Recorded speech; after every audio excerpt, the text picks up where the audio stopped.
नमस्कार। भाषा ज्ञान पर आधारित हमारे चैनल हिंदी जगत में एक बार फिर आपका स्वागत है।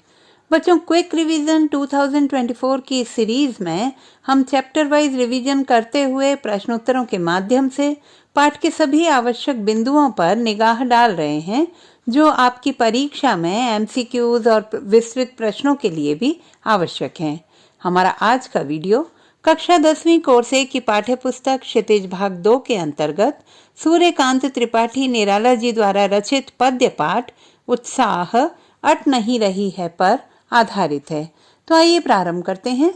प्रश्न 1, कवि ने बादलों की तुलना बाल कल्पना से क्यों की है? उत्तर, कवि बादलों की तुलना बाल कल्पना से करते हैं क्योंकि आसमान में छाए घने काले यत्र तत्र फैले बादल किसी बच्चे के काले घुंघराले बालों के समान ही प्रतीत होते हैं। प्रश्न 2, बादलों का प्रतीकात्मक स्वरूप क्या है? उत्तर, बादलों को क्रांति एवं नव सृजन का प्रतीक माना गया है। प्रश्न 3, तप्त धरा का शाब्दिक एवं सांकेतिक अर्थ बताइए। उत्तर, तप्त धरा का शाब्दिक अर्थ है गर्मी से तपती हुई धरती एवं सांकेतिक अर्थ है दुखों से पीड़ित धरती। प्रश्न 4, कविता उत्साह में ललित कल्पना और क्रांति चेतना दोनों के दर्शन होते हैं, कैसे? उत्तर, कविता उत्साह एक आह्वान गीत है जिसके माध्यम से कवि बादलों को संबोधित करते हैं। जहां एक तरफ कविता में बादलों को पीड़ित प्यासे लोगों की अभिलाषाओं को पूर्ण करने वाला बतलाया गया है, तो वहीं दूसरी तरफ बादलों को विप्लव, विध्वंस और क्रांति चेतना का जनक भी माना गया है।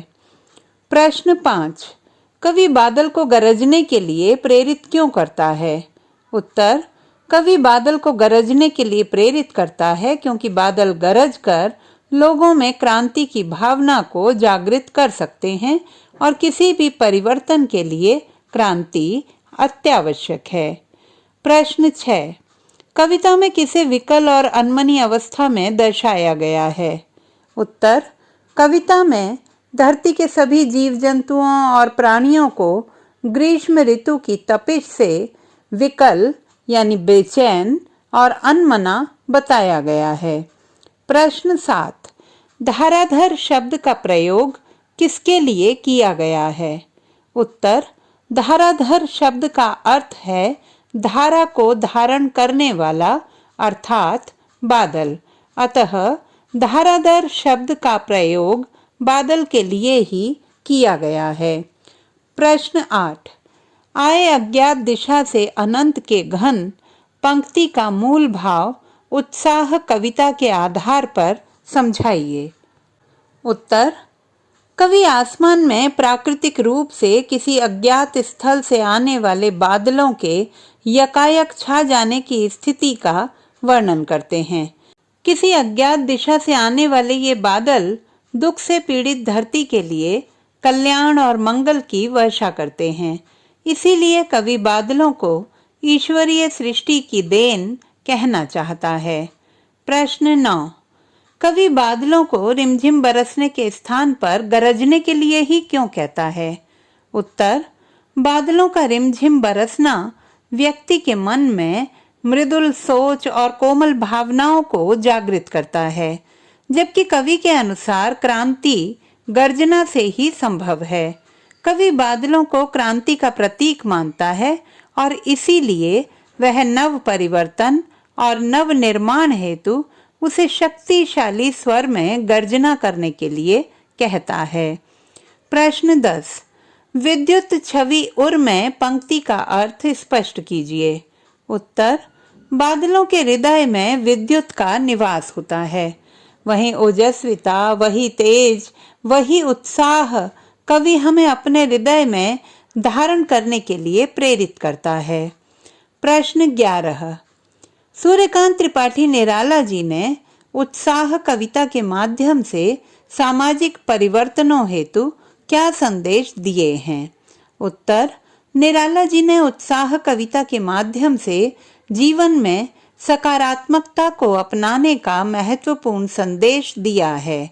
उत्साह कविता एक आह्वान गीत है जो ओज, क्रांति और अत्यधिक उत्साह से परिपूर्ण है।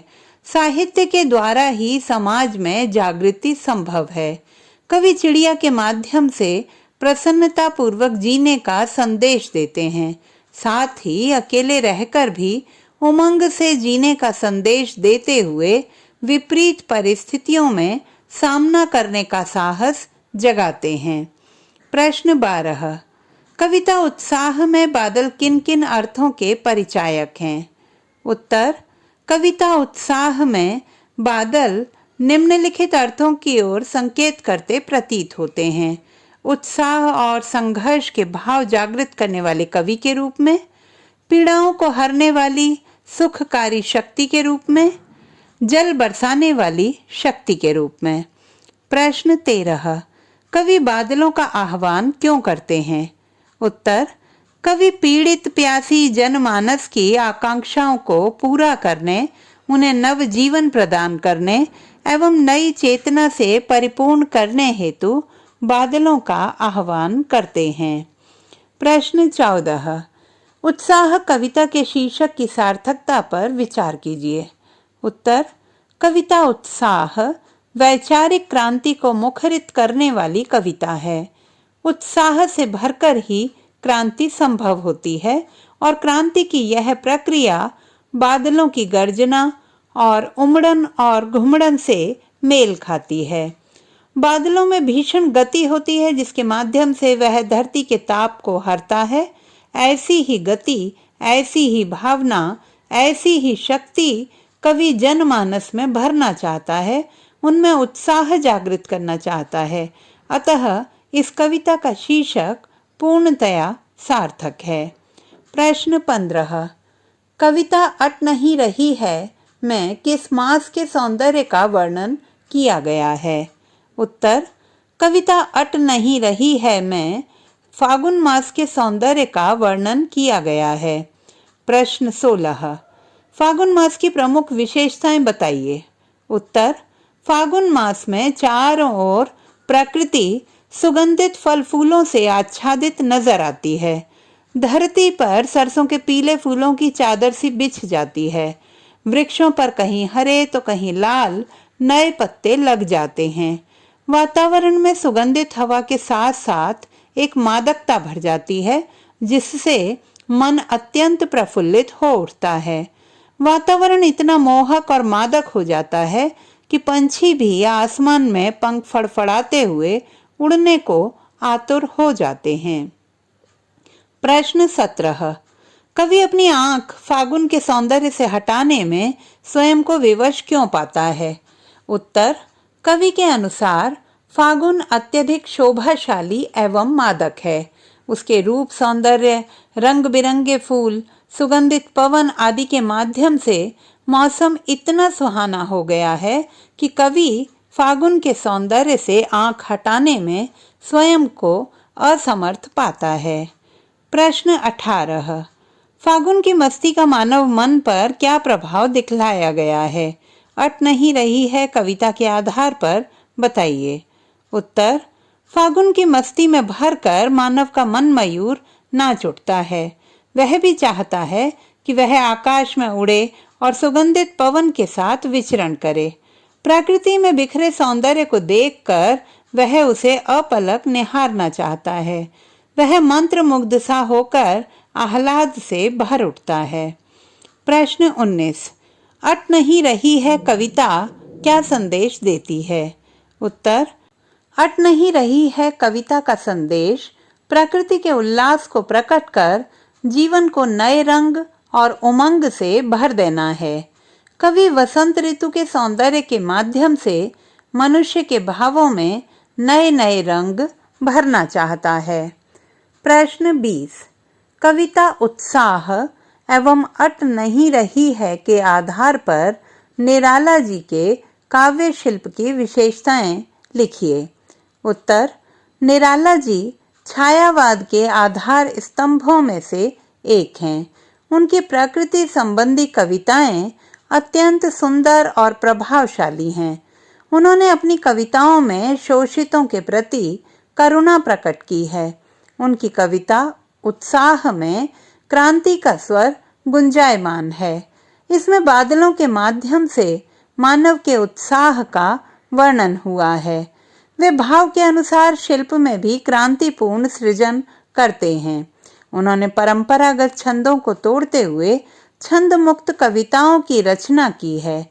कविता उत्साह मुक्त छंद पर आधारित होते हुए भी सुमधुर लय एवं गतिशीलता धारण किए हुए है। वे सामान्यतः संस्कृत निष्ठ शब्दों का प्रयोग करते हैं और भाषा के कुशल प्रयोग से ही ध्वनियों के बिंब उकेरने में कुशल हैं। जैसे बादल गरजो, घेर घेर घोर गगन, धाराधर ओ। उनका भाषा प्रवाह दर्शनीय एवं मानवीकरण अलंकार से युक्त है। तो बच्चों, आशा करती हूँ कि यह वीडियो आपकी परीक्षा में न केवल वस्तुनिष्ठ प्रश्नों, वर्णनात्मक प्रश्नों की तैयारी में भी अत्यंत सहायक सिद्ध होगा। क्विक रिवीजन सीरीज 2024 में हमारे अन्य पाठों पर आधारित आगामी वीडियोस देखना ना भूलें। भाषा संबंधी किसी भी समस्या के समाधान हेतु बने रहिए सुनीता भटनागर हिंदी जगत के साथ। आपका दिन शुभ हो। All the best.